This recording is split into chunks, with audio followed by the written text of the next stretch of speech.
Hello friends, ನಿಮಗೆಲ್ಲ ಮತ್ತೊಂದು ವಿಡಿಯೋಗೆ ಸ್ವಾಗತ. ಫ್ರೆಂಡ್ಸ್, ಪ್ರಜ್ವಲ್ ರೇವಣ್ಣ ವಿಡಿಯೋಗೆ ಸಂಬಂಧಪಟ್ಟ ಹಾಗೆ ಕೇವಲ ನಮ್ಮ ರಾಜ್ಯ ಹಾಗೂ ದೇಶದಲ್ಲಿ ಅಷ್ಟೇ ಅಲ್ಲದೆ ಬೇರೆ ದೇಶಗಳ ಪತ್ರಿಕೆಗಳಲ್ಲೂ ಕೂಡ ಇದರ ಬಗ್ಗೆ ವರದಿ ಪ್ರಕಟವಾಗಿದೆ.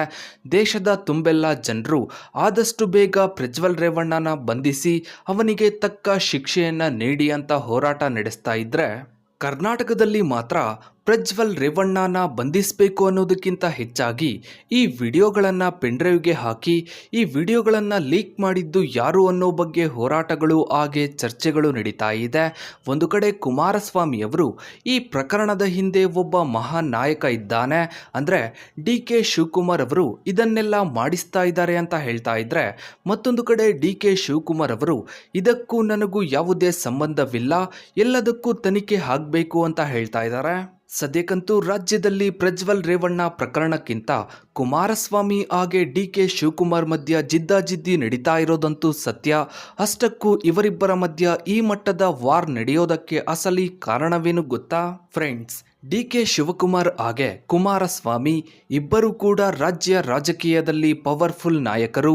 ಹಾಗಿದ್ರೆ ಯಾವ ವಿಚಾರದಲ್ಲಿ ಡಿ.ಕೆ. ಶಿವಕುಮಾರ್ ಪವರ್ಫುಲ್, ಯಾವ ವಿಚಾರದಲ್ಲಿ ಕುಮಾರಸ್ವಾಮಿ ಪವರ್ಫುಲ್, ಎಲ್ಲವನ್ನ ಇವತ್ತಿನ ಈ ಒಂದು ವಿಡಿಯೋದಲ್ಲಿ ಹೇಳ್ತೀವಿ. ವಿಡಿಯೋನ ಎಲ್ಲೂ ಸ್ಕಿಪ್ ಮಾಡದೆ ಸಂಪೂರ್ಣವಾಗಿ ನೋಡಿ. ಮೊದಲನೇದಾಗಿ ಶಿಕ್ಷಣದ ವಿಚಾರಕ್ಕೆ ಬಂದರೆ, ಡಿ.ಕೆ. ಶಿವಕುಮಾರ್ ಪೊಲಿಟಿಕಲ್ ಸೈನ್ಸ್ ಸಬ್ಜೆಕ್ಟ್ನಲ್ಲಿ MA ಸ್ನಾತಕೋತ್ತರ ಪದವಿಯನ್ನು ಪಡೆದಿದ್ದಾರೆ. ಇನ್ನು H.D. ಕುಮಾರಸ್ವಾಮಿ BSc ಪದವಿಯನ್ನು ಪಡೆದಿದ್ದಾರೆ. ಅಂದರೆ ಇವರಿಬ್ಬರಲ್ಲಿ ಹೆಚ್ಚು ಶಿಕ್ಷಣವನ್ನು ಪಡೆದಿರೋದು ಡಿ.ಕೆ. ಶಿವಕುಮಾರ್. ಇನ್ನು ಇವರು ಚುನಾವಣೆಗೆ ಸ್ಪರ್ಧಿಸುವ ಕ್ಷೇತ್ರ ಹಾಗೆ ಇವರಿಗೆ ರಾಜಕೀಯದಲ್ಲಿ ಸಿಕ್ಕಿರುವ ಸ್ಥಾನಗಳನ್ನು ನೋಡೋದಾದರೆ, ಡಿ.ಕೆ. ಶಿವಕುಮಾರ್ ರಾಮನಗರ ಜಿಲ್ಲೆಯ ಕನಕಪುರ ಕ್ಷೇತ್ರದ ಕಾಂಗ್ರೆಸ್ MLA ಹಾಗೆ ರಾಜ್ಯದ ಉಪಮುಖ್ಯಮಂತ್ರಿ. ಇನ್ನು ಕುಮಾರಸ್ವಾಮಿ ಕೂಡ ರಾಮನಗರ ಜಿಲ್ಲೆಯ ಚನ್ನಪಟ್ಟಣ ಕ್ಷೇತ್ರದ JDS MLA ಹಾಗೆ JDS ಪಕ್ಷದ ರಾಜ್ಯಾಧ್ಯಕ್ಷ. 2023ರ ವಿಧಾನಸಭಾ ಚುನಾವಣೆಯಲ್ಲಿ ಡಿ.ಕೆ. ಶಿವಕುಮಾರ್ ಬರೋಬ್ಬರಿ 1,22,000 ಮತಗಳ ಅಂತರದಿಂದ ಗೆಲುವನ್ನು ಸಾಧಿಸಿದರು. ಅಂದರೆ ಚುನಾವಣೆಯಲ್ಲಿ 75.03% ಅಷ್ಟು ಡಿ.ಕೆ. ಶಿವಕುಮಾರ್ಗೆ ಮತವನ್ನು ನೀಡಲಾಗಿತ್ತು. ಇನ್ನು ಮತ್ತೊಂದು ಕಡೆ H.D. ಕುಮಾರಸ್ವಾಮಿ 15,915 ಮತಗಳ ಅಂತರದಿಂದ ಗೆದ್ದಿದ್ರು. ಇನ್ನು ಇವರಿಗೆ 48.83% ಅಷ್ಟು ವೋಟ್ ಬಿದ್ದಿತ್ತು. ಅಂದರೆ 2023ರ ಚುನಾವಣೆಯಲ್ಲಿ ದೊಡ್ಡ ಅಂತರದ ಗೆಲುವು ಅಂದರೆ ಅದು ಡಿ.ಕೆ. ಶಿವಕುಮಾರ್ದು ಅಂತಾನೆ ಹೇಳ್ಬೋದು. ಇನ್ನು ವಯಸ್ಸಿನ ವಿಚಾರಕ್ಕೆ ಬಂದರೆ, ಡಿ.ಕೆ. ಶಿವಕುಮಾರ್ಗೆ 62 ವರ್ಷ, H.D. ಕುಮಾರಸ್ವಾಮಿಗೆ 65 ವರ್ಷ.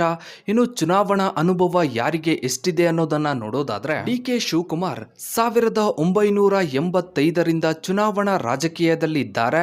ಅಲ್ಲಿಂದ ಇಲ್ಲಿಯವರೆಗೆ ಸುಮಾರು 8 ಬಾರಿ MLA ಹಾಗೆ 4 ಬಾರಿ ಮಂತ್ರಿಯಾಗಿ 1 ಬಾರಿ DCM ಆಗಿದ್ದಾರೆ. ಜೊತೆಗೆ 1 ಬಾರಿ ವಿಧಾನಸಭೆ ಚುನಾವಣೆ ಹಾಗೆ 1 ಬಾರಿ ಲೋಕಸಭಾ ಚುನಾವಣೆಯಲ್ಲಿ ಸೋತಿದ್ದಾರೆ. ಇನ್ನು H.D. ಕುಮಾರಸ್ವಾಮಿ 1996ರಿಂದ ಚುನಾವಣಾ ರಾಜಕೀಯದಲ್ಲಿದ್ದಾರೆ. ಅಲ್ಲಿಂದ ಇಲ್ಲಿಯವರೆಗೆ ಸುಮಾರು 5 ಬಾರಿ MLA ಆಗಿ 2 ಬಾರಿ MP ಆಗಿ ಜೊತೆಗೆ 2 ಬಾರಿ ರಾಜ್ಯದ CM ಆಗಿದ್ದಾರೆ. ಇದರ ಜೊತೆಗೆ 1 ಬಾರಿ ವಿಧಾನಸಭೆ ಹಾಗೆ 3 ಬಾರಿ ಲೋಕಸಭಾ ಚುನಾವಣೆಯಲ್ಲಿ ಸೋತಿದ್ದಾರೆ. ಇಲ್ಲಿ ಹೆಚ್ಚು ಚುನಾವಣಾ ಅನುಭವ ಇರೋದು ಡಿ.ಕೆ. ಶಿವಕುಮಾರ್ಗೆ ಆದ್ರೂ ರಾಜ್ಯದ ಮುಖ್ಯಮಂತ್ರಿಯಂತಹ ದೊಡ್ಡ ಹುದ್ದೆಯನ್ನು ಅಲಂಕರಿಸಿರೋದು ಕುಮಾರಸ್ವಾಮಿ ಅನ್ನೋದು ಗಮನಾರ್ಹ. ಇನ್ನು ಈ ರಾಜಕೀಯ ನಾಯಕರ ಕ್ರಿಮಿನಲ್ ಕೇಸ್ನ ವಿಚಾರಕ್ಕೆ ಬಂದರೆ, ಡಿ.ಕೆ. ಶಿವಕುಮಾರ್ ವಿರುದ್ಧ 19 ಕ್ರಿಮಿನಲ್ ಕೇಸ್ ಬಾಕಿ ಇವೆ.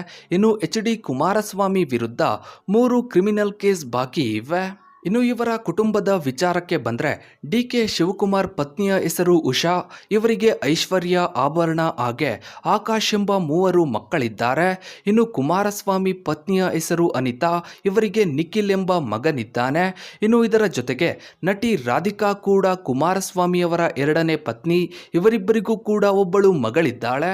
ಇನ್ನು ಮನೆಯ ವಿಚಾರಕ್ಕೆ ಬಂದ್ರೆ ಡಿ ಕೆ ಶಿವಕುಮಾರ್ ಬಳಿ ಬರೋಬ್ಬರಿ 25 ಮನೆ ಅಥವಾ ವಸತಿ ಕಟ್ಟಡಗಳಿವೆ.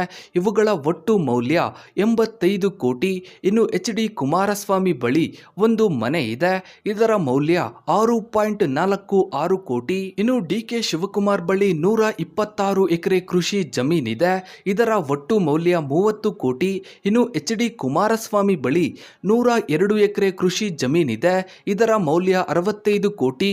ಹೆಚ್ಚು ಜಮೀನಿರೋದು ಡಿ ಕೆ ಬಳಿ ಆದ್ರೂ ಹೆಚ್ಚು ಬೆಲೆ ಬಾಳುವ ಜಮೀನಿರೋದು ಎಚ್ ಡಿ ಕೆ ಬಳಿ. ಇನ್ನು ವಾಣಿಜ್ಯ ಕಟ್ಟಡಗಳ ವಿಚಾರಕ್ಕೆ ಬರೋದಾದ್ರೆ ಡಿ ಕೆ ಶಿವಕುಮಾರ್ ಬಳಿ 30 ವಾಣಿಜ್ಯ ಕಟ್ಟಡಗಳಿವೆ. ಇವುಗಳ ಒಟ್ಟು ಮೌಲ್ಯ ಬರೋಬ್ಬರಿ 942 ಕೋಟಿ.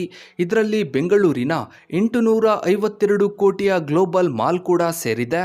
ಇನ್ನು ಎಚ್ ಡಿ ಕುಮಾರಸ್ವಾಮಿ ಬಳಿ 3 ವಾಣಿಜ್ಯ ಕಟ್ಟಡಗಳಿವೆ.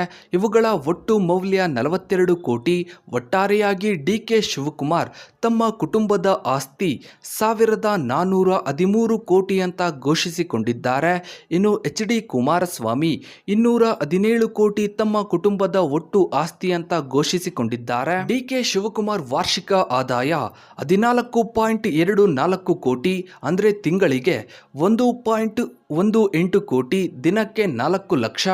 ಇನ್ನು ಎಚ್ ಡಿ ಕುಮಾರಸ್ವಾಮಿ ವಾರ್ಷಿಕ ಆದಾಯ 33.56 ಲಕ್ಷ, ಅಂದರೆ ತಿಂಗಳಿಗೆ 2.79 ಲಕ್ಷ, ದಿನಕ್ಕೆ 9,300 ರೂಪಾಯಿ. ನೋಡಿದ್ರಲ್ಲ ಫ್ರೆಂಡ್ಸ್, ಡಿ ಕೆ ಶಿವಕುಮಾರ್ ಹಾಗೂ ಎಚ್ ಡಿ ಕುಮಾರಸ್ವಾಮಿ ಇವರಿಬ್ಬರಲ್ಲಿ ಯಾರು ಯಾವ ವಿಚಾರದಲ್ಲಿ ಪವರ್ಫುಲ್ ಅಂತ. ಇನ್ನು ಇದರ ಬಗ್ಗೆ ನಿಮ್ಮ ಅನಿಸಿಕೆ ಅಭಿಪ್ರಾಯಗಳನ್ನು ತಪ್ಪದೇ ಕಮೆಂಟ್ ಸೆಕ್ಷನಲ್ಲಿ ಕಮೆಂಟ್ ಮಾಡಿ. ಹಾಗೆ ವಿಡಿಯೋಗೊಂದು ಲೈಕ್ ಮಾಡ್ತಾ ವಿಡಿಯೋನ ಆದಷ್ಟು ಎಲ್ಲ ಕಡೆ ಶೇರ್ ಮಾಡಿ. ನೀವಿನ್ನು ನಮ್ಮ ಚಾನಲ್ಗೆ ಸಬ್ಸ್ಕ್ರೈಬ್ ಆಗಿಲ್ಲ ಅಂದರೆ ಕೆಳಗಡೆ ಕಾಣೋ ಸಬ್ಸ್ಕ್ರೈಬ್ ಬಟನ್ನ ಕ್ಲಿಕ್ ಮಾಡಿ. ಹಾಗೆ ಪಕ್ಕದಲ್ಲಿ ಕಾಣೋ ಬೆಲ್ ಐಕಾನ್ ಕೂಡ ಕ್ಲಿಕ್ ಮಾಡಿ. Thanks for watching.